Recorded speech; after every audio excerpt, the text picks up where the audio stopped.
one at my sister's gender reveal party. She proudly handed me the ultrasound. Isn't she beautiful? I'm a radiologist. I looked at the image and my blood ran cold. I pulled her husband aside. We need to talk. Now, that wasn't a baby.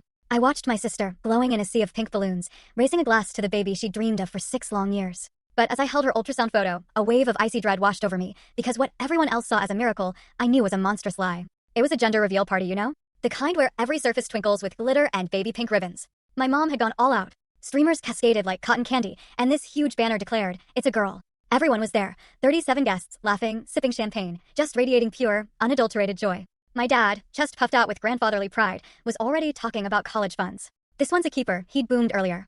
I can feel it in my bones. I wished I shared his certainty. See, I'm a radiologist. My job is to look at medical images with clinical detachment. But with Meredith, something had been nagging at me from the beginning. She'd mentioned symptoms that just felt off. Bloating that seemed too much, a persistent lower back ache, a strange hardness to her abdomen. I kept telling myself, "Natalie, you're not an OB. You read CTs and MRIs, not pregnancies." I pushed those doubts away, desperate not to ruin her long-awaited parade.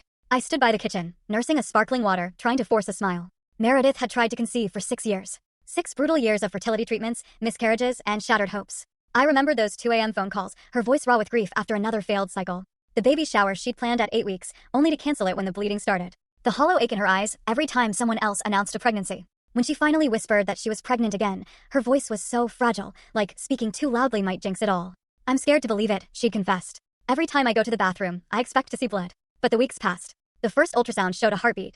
The second confirmed growth. By the second trimester, she finally let herself hope. Our mom practically floated through the house, knitting booties, planning nursery colors.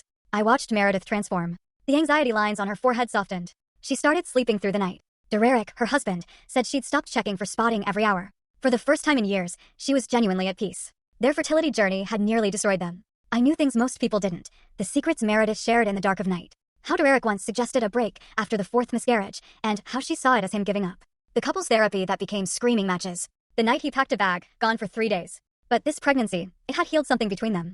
You could see it in their eyes, a tenderness that had been missing for far too long. Derek was throwing himself into fatherhood with almost obsessive enthusiasm, assembled the crib, painted the nursery, read 17 books on infant development. Meredith glowed, her hand constantly drifting to the pronounced curve of her belly. At 23 weeks, she was radiant in a flowing pink dress. Derek hovered, beaming. "Natalie," she spotted me, navigating the crowd, her face luminous. "There's my favorite radiologist. Come here, I have to show you something." She grabbed my hand, pulling me towards a display of ultrasound images. Guests had been cooing over them all afternoon. "The technician printed these specifically for you," she beamed, rifling through an envelope. Full story on channel. Link below. Click now to watch what happened next.